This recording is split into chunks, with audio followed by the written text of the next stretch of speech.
Oh my god, I'm gonna freak out if I have to do this so many times. Okay, I got it. One word at a time. I can do it. Angst, LGBT themes, lovable characters who die in the end, a small insecure boy hating his own identity and who he is, becoming a strong, confident and proud and powerful woman of colour, mothering children and loving many, doing so much for so many. If that's something you're into, I've got news for you. The VAU was an AU I created in 2024 based around the Helliverse for my own OC, Valerie Dryden. This was supposed to be a small project that I would forget about in a few months, but almost 2 years later, I'm not even halfway done with her lore.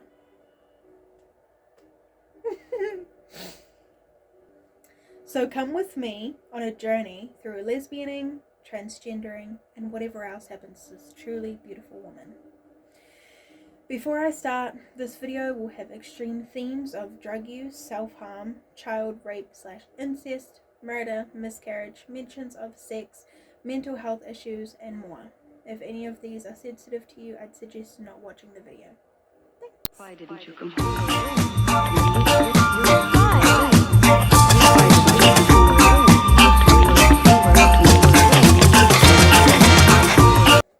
Anyways, here's the whiteboard. We're gonna write. I'm totally going off script. I didn't plan this. We're gonna write Valerie. That is way too tiny. Hold on.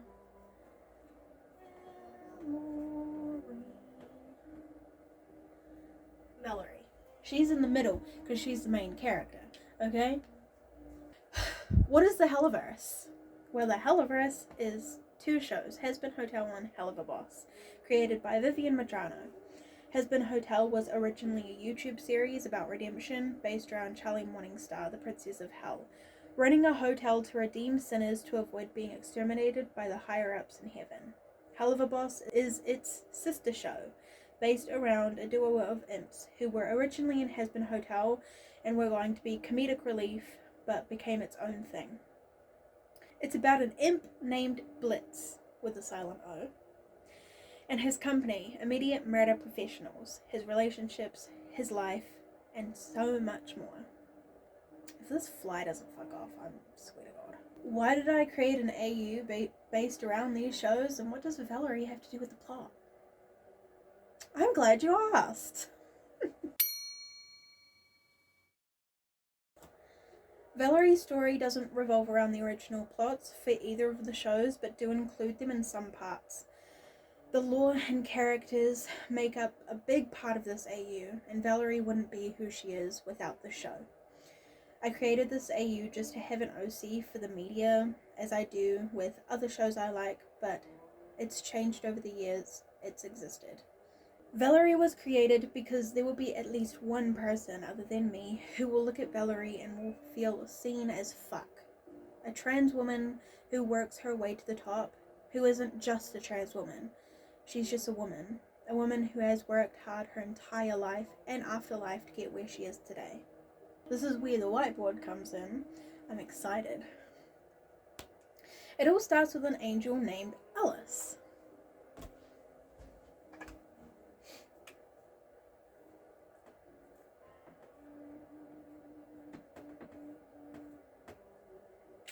Excuse my horrible handwriting. Alice.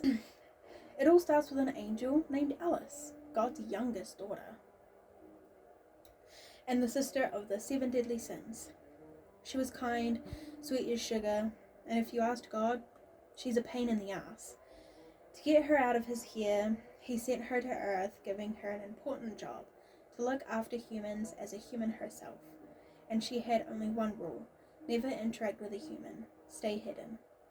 Alice quickly broke these rules, falling in love with a man and birthing his 2 children, Primrose and Zane. God found out about this a little bit too late, but brought her back to heaven, and as a punishment, made her the speaker of God.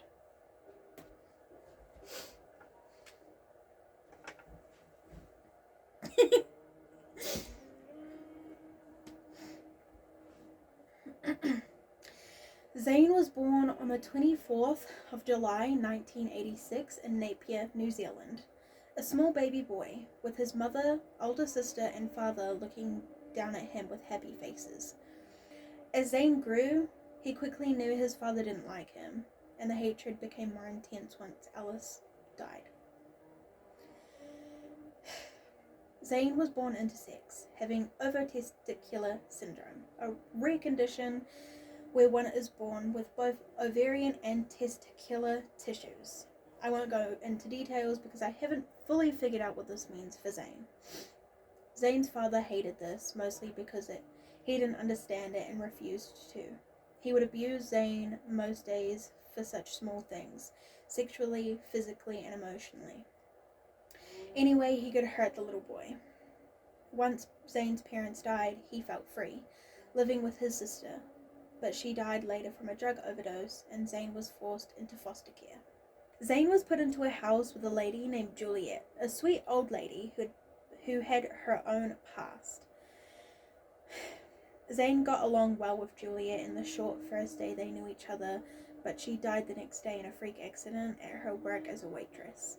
Zane, alone, becomes depressed and turns to drugs to cope and for comfort. He becomes addicted quickly, and even the people at Juliet's funeral noticed something was off. Juliet. Juliet is a character created by a friend who gave me permission to use her in my own AU. This lore isn't fully canon to her actual lore and is only changed to fit this story. I can't word today.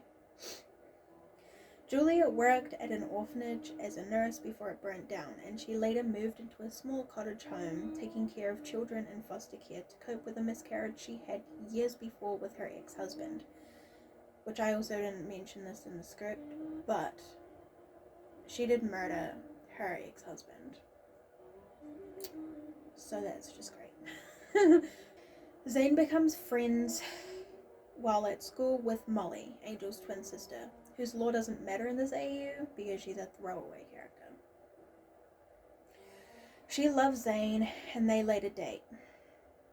Molly provides Zane a house after his and Juliet's house unexpectedly burns down in the middle of the night. But once Zane moves in with her, Molly becomes so abusive to the point where Zane has to defend himself and ends up killing Molly and overdosing on a cliff at his favorite spot the next day. Before I move on to the next part, which is going to be Zane/Valerie's afterlife, we're going to go through the relationships and then I'll rub off the board. Okay. Primrose is Zane's older sister. She is about in her 20s, I'd say about 22 to 24 when she was still alive.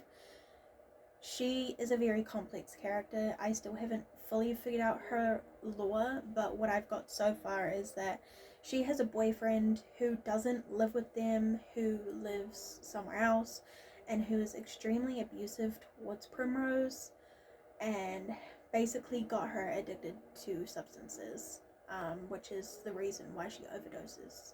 She does end up going to hell. Sorry. Zane's father doesn't have much lore.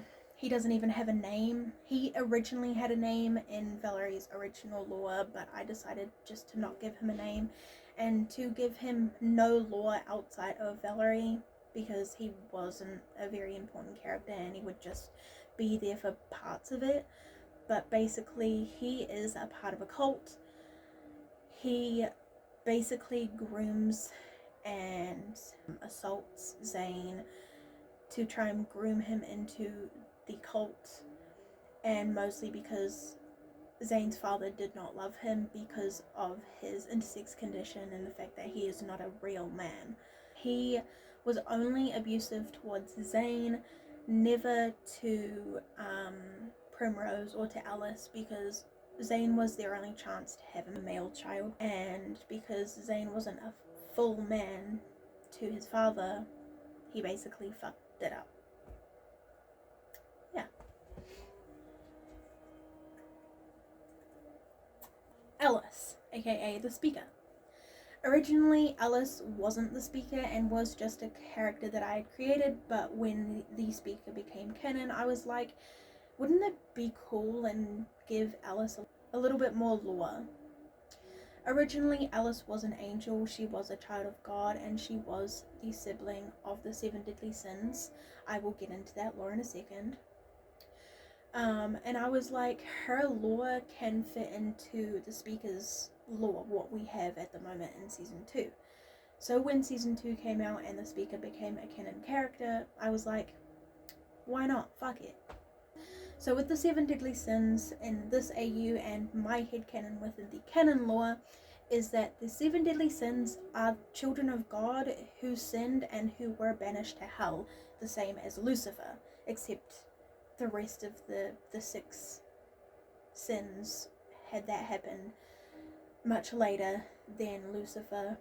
Like, each ring is like in order of when they were banished to hell and became 7 deadly sins. They basically were banished for the sin that they committed. So Lucifer would be pride, and then Beelzebub would be for gluttony, and so on, so on, so on.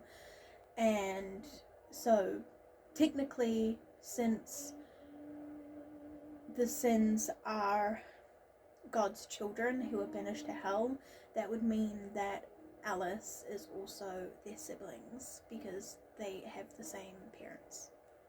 Yeah. Don't tell me how it works. I don't know how it works. Juliet. Juliet is a character that one of my closest friends created. We would sort of say that Valerie and Juliet have sort of a mother-daughter relationship, that Valerie looked up to Juliet, and yeah. So basically in this AU, I wanted Zane to be put into foster care after all of his family had died, and Juliet was there, and Molly doesn't have much lore inside this AU. I basically use her as like a canvas character, so all of her lore is still the same, whatever lore becomes canon in the future. She's still related to Angel Dust. She was still basically the same. I just used her as a canvas for a character. I don't know if she's an arsehole in canon. I just needed a character, and she's like the only like well-known character that doesn't have any lore outside of her being like a part of the mafia and shit.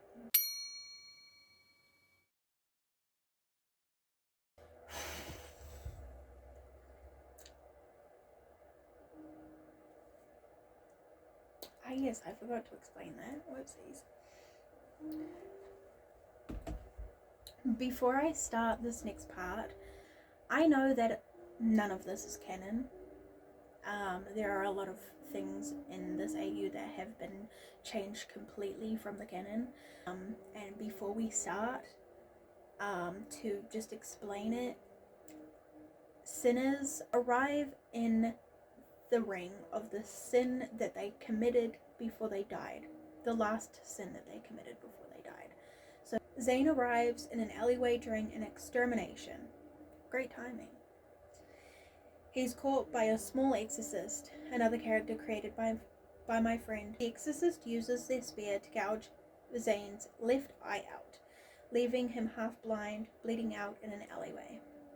Once the extermination is over, Zane looks around, hoping it's safe, and bumps into Beelzebub, who gives him a small apartment to stay in while he gets his shit sorted out. She helps him get cleaned up and lets him go on his way. He chooses to look around the ring and decides to go to a bar where Angel and Husk are both working. Also, Huskadust is canon in this AU. You're welcome. Read the fanfiction. Oh my god. Zane goes to a bar and is introduced to Angel and Husk. He learns about the hotel and then basically just goes back home to settle in. He showers and notices how different he looks. Longer hair, bigger breasts, and more feminine body. He talks to Angel about it, and He teaches Angel about being transgender and lets Zane figure it out himself. He later comes out as Valerie and transitions, which she doesn't really need to do since Hell forced her feminine body onto her. In this intermission, I'm going to talk about some things within the lore that I have missed out or that I couldn't really fit into the specific topics. Anyways, number 1, the Husker Du Kittens AU created by Maddie's Minis on TikTok. That AU is canon within my AU. All of Angels and Husks lore that Maddie's Minis has created, the lore with the Husker Du Kittens, are canon. Number 2, canonically in Hell, you're put into a body full of your insecurities and something you saw as negative in your life within yourself. For Valerie, this was her intersexuality and her being transgender, but she didn't know what that was. The constant abuse from her father for not being man enough and being a fake man ruining his line of men, whatever else she did to fuck up herself in his eyes. Number 3, dual sex. Dual sex is when you have both genitalia, completely separate to intersexuality. In this AU, when sinners arrive in Hell, they get given random genitalia. It just randomizes. For Valerie, she has a functioning womb, ovaries, and vagina, and has a penis that replaces the clitoris and urethra. Yes, it is important for the lore. Oh my god. After Valerie transitions, she becomes close friends with Angel Dust and Alistair. She decides to get a job with Valentino and becomes a sex worker for him. She does photography and becomes a reporter on the side. She dates Blitz briefly, but they break up due to him transitioning. Yes, he's canon trans. Read the fanfiction. Valerie becomes the 4th V after being offered by Velvet, and they later start dating. Valerie becomes the V's manager, being the boss of what they do in public, how they present themselves, and what they post online regarding the V's and Voxtech. This all happens throughout a year of Valerie being in Hell. Yes, before I start this next part, I'm not going into detail because I plan on making a separate video about the lore of Valerie's pregnancies and the lore of her children and the next generation of this AU. About a year of Valerie and Velvet dating, Valerie finds out she's pregnant and gives birth to her first daughter, Montoya, an anthropomorphic goat. That's the first time I've ever been able to say that word. Oh my god. Valerie was the first character I wrote a fanfiction about within this AU. She doesn't have much lore other than she's a sex worker and she dates Valentino. Read the fic. Valerie stops her relationship with Valentino after starting one with Velvet, which makes their relationship fall apart, and they start hating each other. Valerie starts owning souls and becomes an overlord, almost as powerful as Alistair. And by the time Montoya turns 7, Valerie and Velvet get married and have their second child, Harriet, a few years later. Valerie's life goes normal for a few years, and she and Velvet try again for another child, but Valerie has a miscarriage and becomes depressed for a few months. She names the baby Vivia. About a year after this, she starts studying to become a hell midwife, helping deliver many hellborn babies over the years. And about 4 to 6 years later, she's finally a midwife and is pregnant once again with her last child, Mavis. We'll start with Velvet. Velvet is Valerie's wife, so they've been married for about 30 years. Valerie and Velvet, their relationship is extremely healthy. They communicate. Velvet was sort of on board with Vox and Valentino's plan, what they were doing within the V's, but then a little bit after Valerie joined the V's, she sort of realized how fucked up their plan was and she didn't actually want to be evil with them. I know that this isn't canon and this is totally out of character for her, but Valerie would not marry an evil person. They have sort of an open relationship where they both can have sex with other people, but at the end of the day they know that they're both married to each other and there's no better sex than having sex with your own wife. Blitz. Blitz in my AU is a transgendered man. He transitioned a little bit after starting his relationship with Valerie. I am writing this in the fic. Read the fic. It's on AO3. Valerie is a lesbian, which I haven't mentioned yet, so y'all wouldn't know that. Oh my god, I'm leaving so much out. She doesn't date men, so they broke up and they continued to stay friends. And yeah, that's really all from Blitz. Everything else is canon. He still does the shit with Stolas and IMP. Angel Dust. I just realized I can use this as a pointer. Angel Dust and Husk start their relationship a little bit after Angel joins the hotel, which is, I'd say, about a year before Valerie does.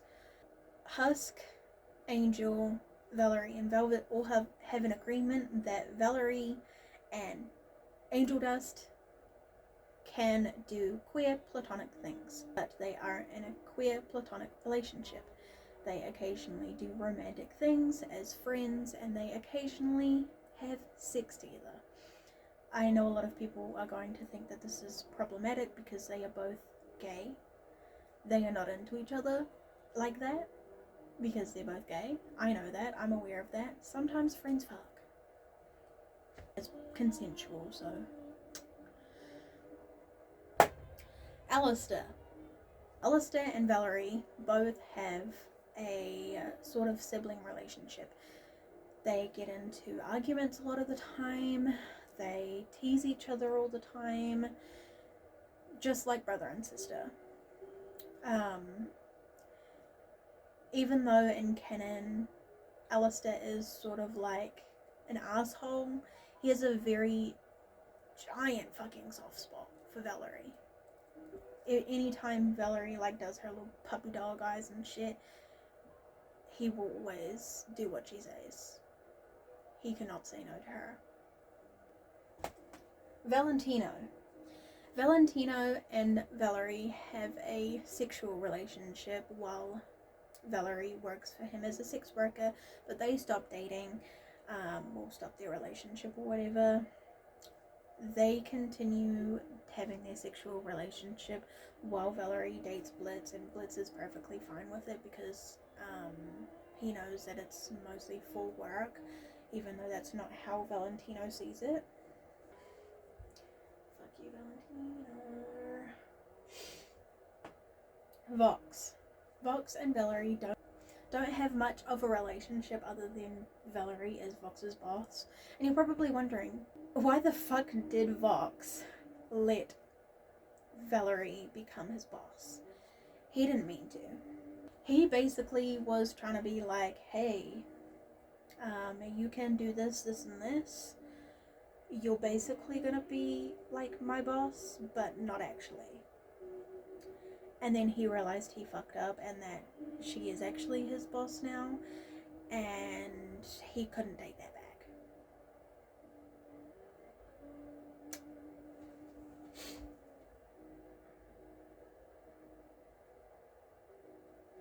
Charlie.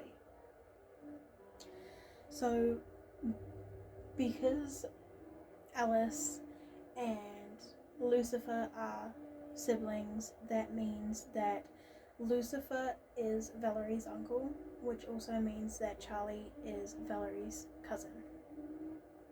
Confusing, I know.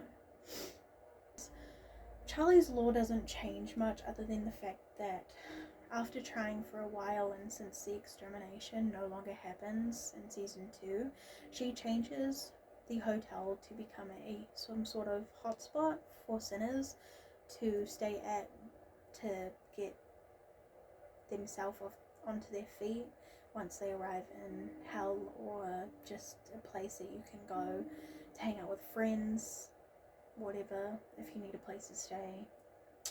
It's basically just a free hotel, because why not? Valerie's favorite color is purple. She loves purple. I don't know why I chose purple. Most of my OCs are purple or blue or green. I don't know why. Do not ask me. Valerie wears dresses. She does not wear pants. She has an actual phobia of pants. Don't ask me where this came from because I'm not going to tell you. Valerie is very family oriented. She's always wanted a big family and she's always wanted children who she can love the way that her parents never did. Valerie's favourite bands and singers are Pierce the Veil. She loves Pierce the Veil, and if you know Valerie, you know she loves Pierce the Veil. Oh my goodness. Megan Thee Stallion, Doja Cat, Will Wood, Mitski, and Aisha Erotica. Originally, before Nicki Minaj became problematic, her favourite artist was Nicki Minaj, but then she became problematic, and Valerie doesn't support the kind of things that Nicki Minaj supports, so now it is Megan Thee Stallion and Doja Cat, because who doesn't love a woman of colour who also does rap? Valerie became well known in Hell from her adult films, but also her stage name, Velveeta Antonia, a name that she uses on her music that she performs occasionally. She's a musician. Valerie doesn't support what Vox does in season 2 and is actively against it, being on the Hotel's team the whole time, as well as Velvet. Why does Valerie still work for them? Because she's the boss. I've already explained this, but whatever. Valerie barely uses her phone other than texting people. She hates calling people and only calls Velvet when she's at the hotel. Valerie and Velvet own their own floor in the V's Tower, where they have their own apartment, but they also have their own rooms in the hotel where their children and Valerie stay most of the time. Velvet stays at the tower most of the time because of her work as a fashion designer who does fashion shows. Valerie is usually Velvet's model. That's basically it. That's all of her lore that I have so far. I know I'm probably leaving some stuff out, but they obviously aren't important if I'm not remembering it. Read the fan fictions on my AO3 or Wattpad, they're both in the description.